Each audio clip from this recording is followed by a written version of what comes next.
오늘은 그리스도의 은혜로라는 제목으로 우리 하나님 말씀 함께 나누도록 하겠습니다.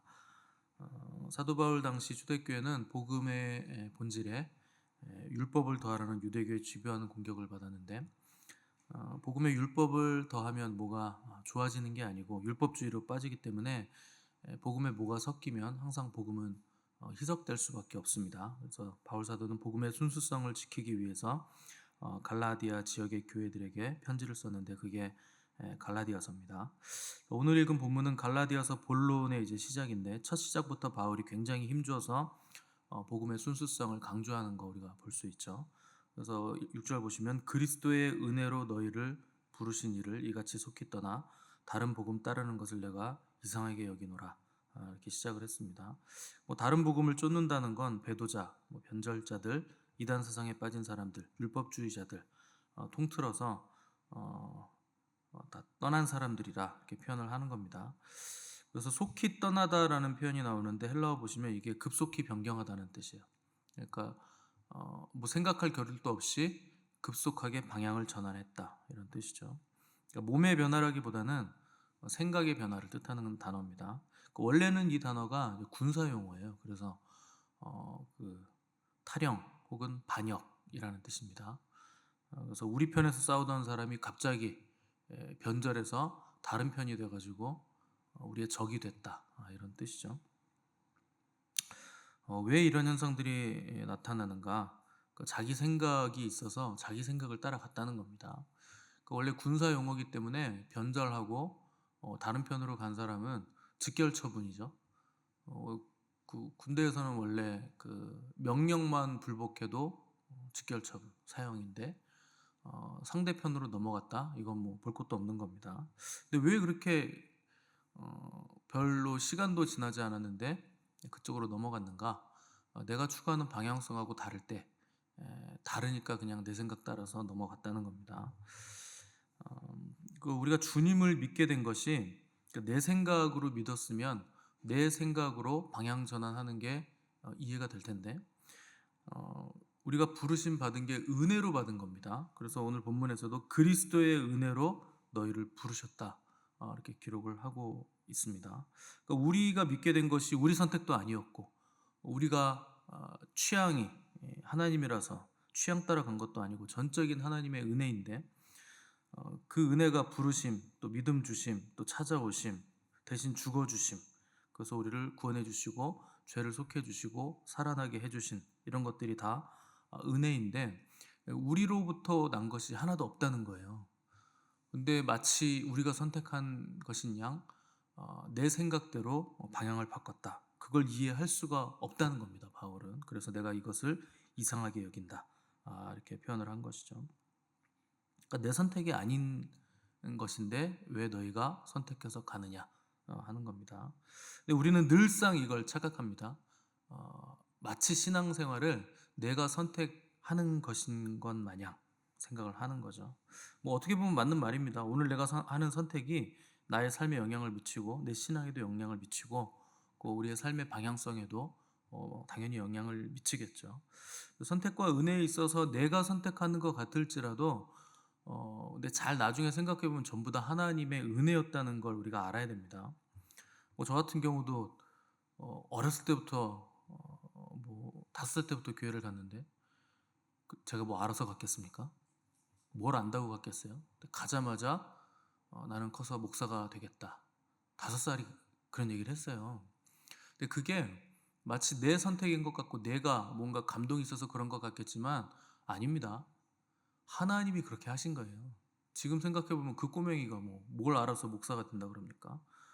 하나님이 목사 만들려고 은혜를 주셨다는 거예요. 아무것도 모르는 그 꼬맹이한테. 제가 과자 먹으러 간 것도 아니고 성탄절이거나 부활절이거나 그래서 간 것도 아닙니다. 그냥 간 거예요. 우연히 간 것 같겠지만 지금 와서 생각해보면 그건 전적인 하나님의 은혜였더라 하는 것이죠. 그것밖에는 설명할 방법이 없는 거예요. 여러분이 복음 전에 듣고 신앙생활 하시게 된 거, 그게 마치 내가 온 것 같겠지만 전부 하나님의 은혜와 섭리 안에서 이루어진 일들입니다. 어쩌다 보니 왔어요. 와이프가 협박하는 바람에 나왔어요. 엄마가 자꾸 못 살게 굴어서 나왔어요. 표면적으로는 그런 얘기를 하겠지만 이런 식으로만 설명하기에는 굉장히 깊고 오묘한 섭리가 믿음과 신앙 안에는 분명히 들어있다 하는 것이죠.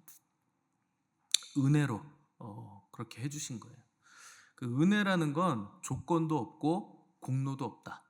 자격도 필요 없다는 뜻입니다. 그러니까 실수해도 된다 하는 뜻이고 뭔가 여건을 꼭 갖추지 않아도 된다는 뜻입니다. 우리가 좋은 일을 하거나 열심히 내서 주신 것이 아니고 하나님이 주시지 않으시면 견딜 수 없으셔서 하나님이 우리를 너무나 사랑하셔서 사랑으로 주신 것이 은혜라 하는 겁니다.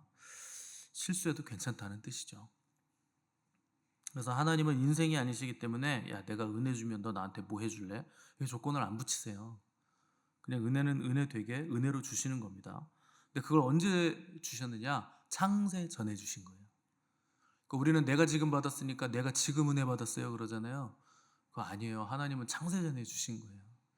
그래서 에베소서에 보면 창세 전에 자기의 기쁘신 뜻대로 우리를 예정하사 그의 사랑 안에서 우리를 거룩하고 흠이 없게 하시려고 자기의 기쁘신 뜻대로 우리에게 주셨다는 거예요. 무슨 조건을 붙인 게 아닙니다. 그냥 하나님의 기쁘신 뜻대로 그냥 좋으셔서 사랑하셔서 그렇게 주셨다는 거예요. 그것도 창세 전에 우리가 태어나기도 전에 하나님 알기도 전에 그러니까 아무런 조건이 붙을 수 없다 하는 것이죠. 근데 우리는 신앙생활을 좀 하다 보면 자꾸 조건을 붙여요. 그렇게 신앙생활해서 되겠어요? 그런 말 해가지고 되겠어요? 그렇게 행동해서 되겠어요? 이게 계속 붙죠. 자기는 조건 없이 받아놓고 왜 남한테는 조건을 붙입니까? 받았을 때 여러분 조건 이렇게 하나님한테 딜해서 받으셨어요? 그런 거 없어요. 우리의 문제는 올챙이적 생각을 못한다는 거죠. 복음을 들었다는 건 조건 없는 은혜가 왔다는 뜻이고 그 덕분에 우리가 생명의 길을 걸을 수 있게 됐다는 것이고 또 생명을 만들어내는 사람들이 됐다는 겁니다. 이 은혜를 받은 사람들은 하나님의 은혜로 이렇게 된 것이고 이 은혜를 못 받은 사람들은 겉사람을 자꾸 강화시키기 때문에 이 겉사람이 은혜를 가로막은 겁니다. 그래서 멸망의 길로 가는 거죠. 예전에 태평양 전쟁 때 그 일본에서 이제 군인으로 출전했다가 그 종전 소식을 못 들은 사람이 있어요. 요코이라는 청년인데 27년 동안 괌의 그 원시림에 숨어 살았습니다. 종전 후에 태평양 전쟁이 끝났는데 27년을 괌에 밀리면서 그 괌 가면 그 보잖아요. 관광지 돌아다니면서 그 요코이라는 사람이요. 그 왜 그렇게 비참한 인생을 살았는가? 듣지 못해서 그런 거예요.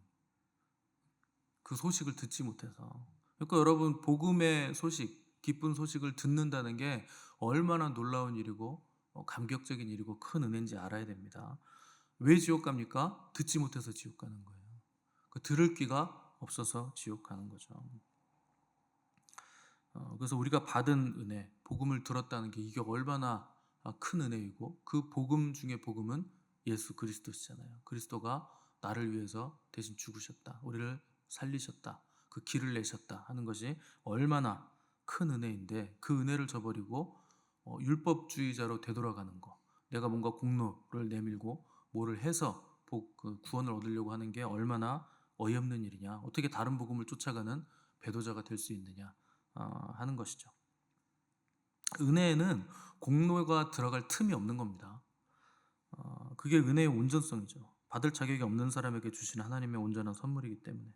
근데 우리는 자꾸 자랑하죠. 뭘 자랑하냐면 선물을 받기 위해서 내가 손을 내민 거. 이걸 자랑하는 거예요. 그 알령한 손 내밈. 이걸 자랑하는 거죠. 여러분 선물이 중요합니까? 손 내민 게 중요합니까? 선물 주신 분이 중요합니까? 당연히 선물 주신 분이 중요하죠. 그런데 선물도 너무나 귀중한 겁니다. 주신 분이 귀하신 분이기 때문에. 근데 우리의 자랑은 그거 받은 내 손을 자꾸 공로가 있다고 자랑하고 싶은 거예요. 그게 율법주의입니다. 그 배은망덕한 사람이에요. 내가 손을 내밀었다고 생색내고 자랑하는 거. 그래서 우리 생각이 들어가고 우리 힘이 빠지지 않으면 거기서부터 율법주의가 나오고 이단 사상이 생겨나서 배도의 길로 달려가게 된다는 거죠. 그래서 나중에 보면 이 산이 아닌가 보다가 되는 거예요. 이게 진리라고 생각했는데 진리가 아니었네. 이게 하나님이다라고 생각했는데 이것도 하나님이 아니었네. 왜 그럽니까? 내 생각이 너무 강해서 그래요. 자꾸 내 생각이 끼어드는 거예요. 그래서 은혜의 복음을 받아들여서 감격했던 갈라디아 교인들이 어느새 율법주의가 이제 스며들어온 거죠. 왜 그러냐? 구원이 너무 쉬워서 그래요. 구원이 그렇게 쉽다는 게 말이 되나? 믿으면 구원 받는다는 게 말이 되나? 이게 다인가? 싶은 거죠. 지극히 인간적이고 세상적인 관점 때문에 그런 사상들이 들어오는 겁니다. 예수님께서 마귀에게 시험 받으실 때 40일 굶으셨는데 마귀가 첫 번째 시험이라고 한 게 돌로 떡 만들어 먹으라는 거예요. 여러분 그게 시험이 됩니까? 배고픈 상태인데 예수님이 능력이 없으신 분도 아니고 얼마든지 그렇게 할 수 있죠. 근데 그게 시험이 되려면 마귀가 옆에서 라면 끓여 먹으면서 먹고 싶지, 한 입 줄까, 이렇게 해야 시험이죠. 예수님한테 스스로 그냥 돌로 떡 만들어 먹을 능력 되시잖아요. 만들어 드세요. 이게 무슨 시험입니까? 높은 데서 뛰어내리라는 거 그게 시험이 됩니까? 물 위도 걸으시는 분이 주님인데 뛰어내리면서 가볍게 착지하는 거 그거 어려워요? 얼마든지 할 수 있죠. 시험거리도 안 되죠. 근데 이게 왜 시험이냐면 이게 마귀의 방법이라는 게 시험인 거예요. 하나님의 방법이 아니고 마귀의 방법이다. 세상적인 방법이다. 이게 시험이 되는 겁니다. 근데 늘상 우리는 세상적인 방법을 쓰고 싶죠. 내가 본때를 보여주겠어. 이거잖아요. 내가 얼마나 능력 있는 사람인지 보여주마. 그래서 예루살렘 성 위에 올라가가지고 뛰어내리는 거죠. 모든 사람들이 다 보고 있는데 공중 3회전, 3회전이 뭡니까? 3,500회전 한 다음에 안전하게 착지 10.0 받을 정도의 안전한 착지를 딱 하면 사람들이 얼마나 멋있게 보겠습니까? 우리는 늘상 이게 하고 싶은 거잖아요. 은사도 내가 막 기다려봐. 기도 많이 해가지고 하나님 앞에 오래 앉아있는 것도 내가 세게 은사를 받아가지고 어느 날 핵폭탄을 터뜨려 주마. 이걸 하고 싶다는 겁니다. 그런 방법은 마귀의 방법이라는 거예요. 그런 방법을 써서는 안 된다는 거예요. 하나님으로부터 내려온 아이디어가 아니기 때문에 주님은 그걸 거부하셨다는 겁니다. 왜 그러냐? 실력이 없어서가 아니고 하나님의 뜻이 아니기 때문에 해서는 안 된다는 거예요. 떡 먹는 게 어렵습니까? 뛰어내리는 게 뭐가 어려워요? 누구나 할 수 있지. 근데 그게 그렇게 했을 때 하나님이 영광 받으시는가? 그게 하나님의 기쁘신 뜻인가? 이걸 우리가 늘 생각해야 된다는 거죠. 하나님의 아들이 이 땅에 오신 이유 중에 굉장히 큰 이유가 마귀의 일을 멸하려 하심이라. 근데 마귀의 일을 멸하실 분이 마귀가 제안하는 방법을 따르면 그게 하나님의 종입니까? 마귀의 종입니까? 그렇게 하면 하나님의 아들이 됩니까? 마귀의 아들이 됩니까? 그렇게 하면 안 된다는 거예요. 근데 우리는 늘상 하나님의 방법을 거부하고 세상적인 마귀의 방법을 따라가고 싶은 거죠. 그래서 하나님은 죽으라고 하는데 자꾸 살아나고 싶죠. 내려놓으라고 하는데 자꾸 짐을 싣고 싶죠. 내가 지고 싶죠. 주님은 그렇게 하지 않으셨다는 거예요. 죽으실 필요가 없는데 하나님이 죽으라고 하시니까 죽음의 자리까지 가시는 거예요. 비우실 필요가 없는데 자기를 비워서 종의 형체를 입으시는 거죠. 결국 스스로 목숨을 내어주셔서 결국 하나님이 그분을 지극히 높여주셨다 하는 거죠. 주님의 뜻은 정확하게 죽지 않는 겁니다. 그게 주님의 뜻이었어요. 그래서 아버지여 할만하시거든 이 잔을 내게서 옮겨주십시오. 저 죽고 싶지 않습니다. 저 고통스럽고 싶지 않습니다. 이게 주님 뜻이에요. 주님도 육신을 입으셨기 때문에 괴로우신 거죠. 그런데 내 뜻대로 마옵시고 아버지의 뜻대로 되기를 원합니다. 여기까지 가셨다는 거예요. 거기까지 가시는데 겟세마네 동산에서 땀이 피가 될 정도의 고통스러운 시간을 보내셨다는 거죠. 그렇게 해야 하나님의 의를 이룰 수 있다 하는 겁니다. 오늘 본문에서 바울은 그리스도의 은혜로 너희를 부르셨다 이렇게 표현했습니다. 그리스도의 은혜는 실제적인 겁니다. 하늘에서 둥둥 떠다니는 은혜가 아니에요.